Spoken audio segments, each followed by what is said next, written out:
With all the fingers of blame being pointed squarely at Coach Theodore Tappa Whitmore, and quite rightly so.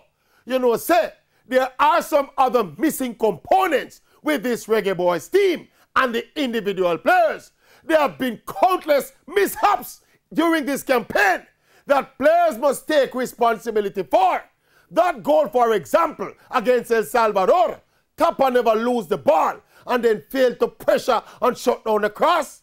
And Tappa never stand up in the penalty area and watch the man head the ball into the goal in the 90th minute of the game. Same thing up in Mexico. Tappa was not on the field when the players should be dropping down and faking injury and kill off the game.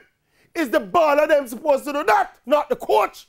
Tappa was not on the field in Costa Rica when we created so many chances and failed to convert. Tappa was not on the field at the National Stadium and escorted the Panamanians around the park and get 3 love. Look now, that 1998 team that qualified for France 24 years ago today was filled with individual personalities and leaders and warriors who took personal responsibility for every minute of every game with pride, heart, and passion. So let me just put it this way.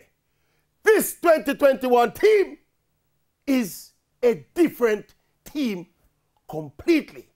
Let me put it out. See?